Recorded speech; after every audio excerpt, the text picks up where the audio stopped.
sudah mulai limited gitu penjualannya. So itulah yang menjadi driver di beberapa hari terakhir dan awal pekan ini.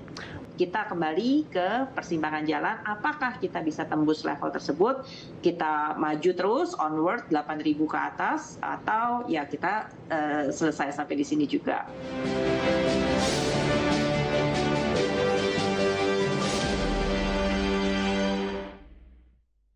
Terima kasih untuk Anda yang masih bergabung bersama dengan kami, dan di segmen ini kita akan review jalannya perdagangan di sepanjang hari ini. Dan kami ingatkan kembali Anda masih bisa berpartisipasi di WhatsApp interaktif di 0812 di 8788 di 3723 seperti yang tertera di layar televisi Anda nantinya. Dan saat ini kami sudah terhubung melalui Zoom bersama dengan Ibu Liza Kamelia Suryanata yang merupakan Head of Research at Kiwom Sekuritas Indonesia. Kita akan langsung sapa saja. Selamat sore Ibu Liza, apa kabar Ibu? Halo, sore Mas Evi, thank you. Baik, terima kasih. Ya, terima kasih juga Ibu sudah meluangkan waktu di IDA Channel. Di awal pekan Ibu, indeks harga saham gabungan kembali mengalami penguatan signifikan. Kita tunggu beberapa menit. Apakah sanggup bertahan di 79?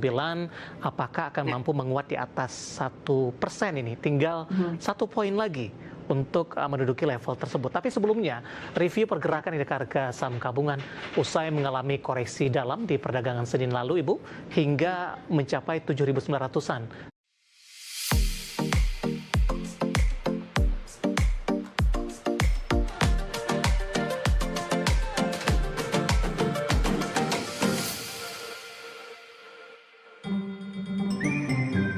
Dilengsarkan dari posisi Menteri Keuangan, walaupun publik sempat mempertanyakan siapakah sosok Purbaya ini, kemudian juga pribadinya ada sedikit kontroversial ya, tapi ternyata surprisingly jurus pertamanya ini cukup ampuh untuk meredam gejolak volatilitas di market, yaitu mungkin juga ini dari pengalaman dia, secara dia orang market ya katanya, beliau ini arahan pertamanya adalah untuk meningkatkan likuiditas di pasar dengan cara mengucurkan 200 triliun ke 5 bank untuk kemudian digunakan untuk menyebarkan kredit ya.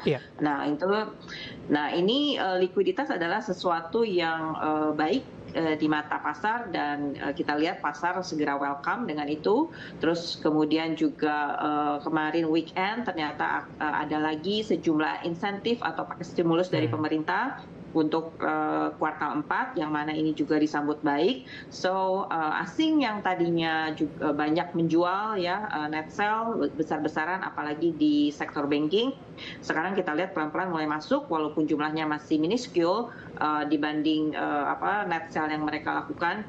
Sepekan terakhir aja mereka masih net sell 6 triliun, terus not to mention year to date angkanya juga masih di atas 61 triliun ya, all market. Jadi memang masih besar, tapi sudah mulai limited gitu penjualannya. So itulah yang menjadi driver di beberapa hari terakhir dan awal pekan ini. Baik, termasuk juga insentif 8+4 Ibu yang baru saja diumumkan pada siang tadi. Namun di sisi lain, dengan beberapa sentimen yang berkembang, kemudian beberapa sentimen yang akan terjadi di pekan ini, ada rilis suku bunga The Fed, kemudian rilis suku bunga Bank Indonesia. Kemana arah pergerakan indeks harga saham gabungan di tengah ekspektasi The Fed akan memangkas suku bunga acuannya di September ini? Ya, nah inilah masalahnya Mas David. Jadi antisipasi pasar mengenai pemangkasan suku bunga The Fed ini sudah berjalan jauh-jauh hari sebelumnya ya. Kita lihat juga indeks Wall Street, S&P 500, DJI dan Nasdaq ini terus-menerus membuat rekor baru ya. Yang dikhawatirkan juga oleh house besar seperti Goldman Sachs itu mengatakan bahwa takutnya nanti begitu suku bunga ini benar-benar sudah dipangkas, nah itu adalah titik balik dari pasar gitu ya. Jadi ini seperti idiom yang sering kita dengar, yaitu sell on news. Nah, jadi kemudian juga posisi IHSG saat ini ya, ini di level penentuan juga menurut saya. Jadi kita tuh ada gap kecil di angka 7942. Pada waktu kemarin baru reshuffle kabinet itu juga kita langsung turunnya dari 7935 ya. Iya. Titik high tertinggi hari ini 7933. Mirip-mirip nih sama titik tertinggi kemarin 7935. Again belum tutup gap, dan menutup gap itu kadang-kadang juga bisa dianggap sebagai suatu resistance psikologis gitu. Yeah. So now kita kembali ke persimpangan jalan, apakah kita bisa tembus level tersebut, kita maju terus onward 8.000 ke atas, atau ya kita selesai sampai di sini juga. Baik, kita akan coba ulas dari sisi sektor Bu infrastruktur di sesi pertama pada pagi tadi memimpin penguatan emiten telekomunikasi. Ada Telkom hari ini melesat di 5,16% di 3260 posisi saat ini.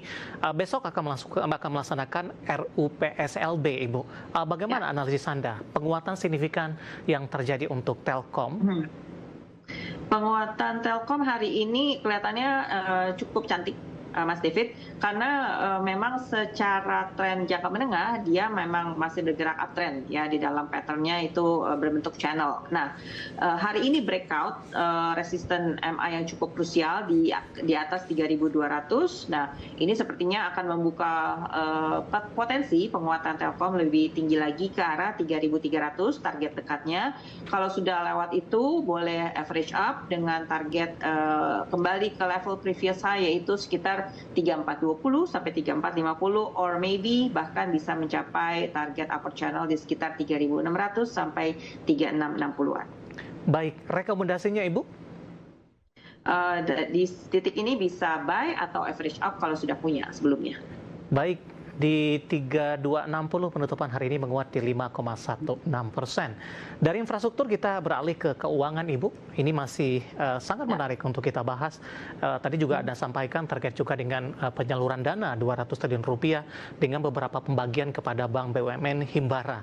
Yang cukup menarik adalah rotasi pergerakan dari saham-saham perbankan big cap ini. Kemarin waktu Bank BUMN Himbara naik signifikan, BBCA lajunya tampaknya cukup tertahan. Kondisi hari ini berbalik.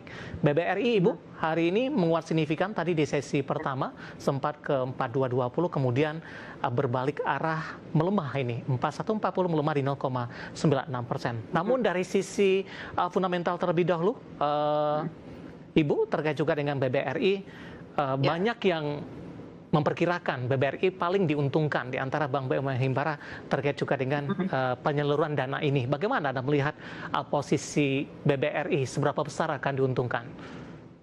Oke, jadi kalau kita ingat-ingat lagi ini sarannya Pak Purbaya, 200 triliun itu dikucurkan bukan untuk membeli obligasi, ya kan, melainkan untuk disalurkan menjadi kredit. Nah, kebetulan BRI ini adalah bank yang paling sering mengucurkan kredit kepada UMKM, ya.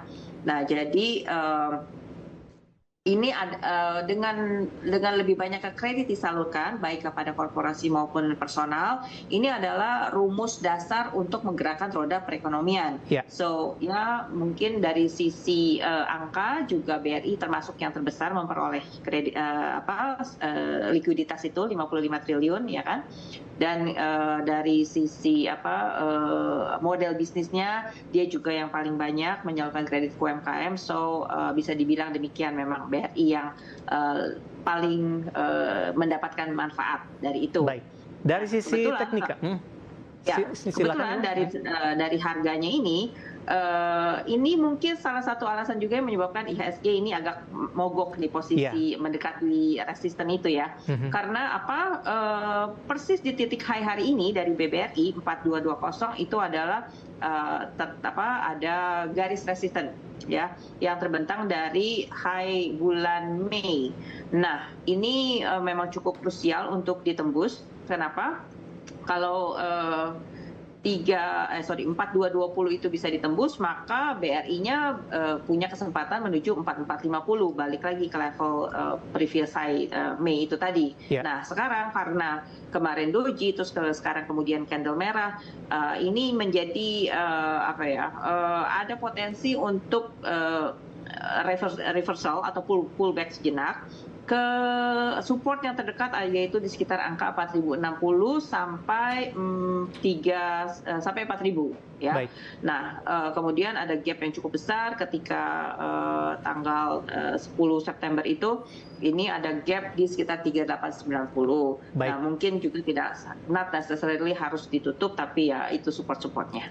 Oke, analisis untuk BPRI hari ini berbalik melemah di 0,96% di 4.140 dan lagi-lagi keputusan investasi tetap ada di tangan pemirsa IDX Channel.